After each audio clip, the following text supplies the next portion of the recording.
The Green Bay Area Public School District has released a back-to-school plan, which recommends all students begin the year outside of the classroom. And that's where we begin tonight. NBC 26's Matt Jarko joins us live from Green Bay with a closer look at the details inside this plan and what it means for students. Matt? Nina, some 20,000 students may have to wait a little bit longer to return to the classroom here in Green Bay because district administrators have recommended that when school starts on September 1st, all learning begins in an off-site model. That was one of 3 models presented in the district's plan. The other were on-site and blended. Now, the district said for some students to move into this blended model and come back to class a few days a week, there should be a 14-day trend of positive statewide tests at 5% or less. Now, this is not final yet. The board will likely vote on this plan next week. When we talked with the district superintendent earlier this week, he said safety is the first and foremost priority. So any decisions that we make, the context is going to be, will this be safe for students and staff? Now, this is not what we have seen through much of Northeast Wisconsin. Several other districts have released plans that would welcome students back to the classroom.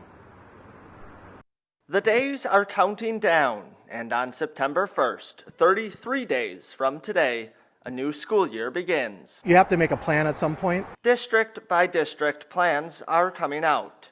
Ashwaubenon, Appleton, Kimberly, and more. We only have 3 or 4 weeks left. So, making major changes at this point is really not an option. Many districts are giving families the option to continue learning online or return to the classroom. Some are mixing both. In Appleton, for instance, older students will likely be in the classroom a few days a week. And districts are also letting students transition back to online learning if the pandemic worsens.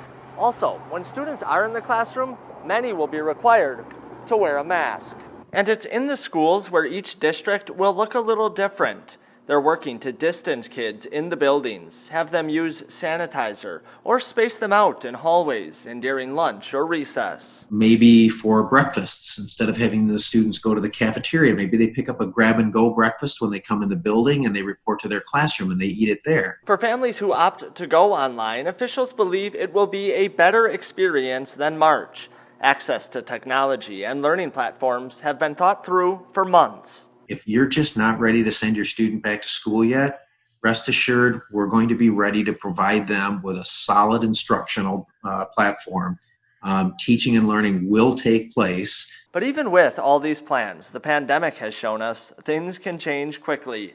While the calendar keeps counting down to September 1st, districts are preparing for the many days beyond.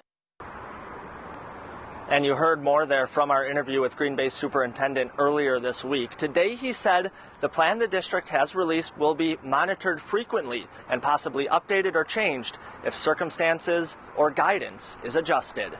In Green Bay, Matt Jarko, NBC 26.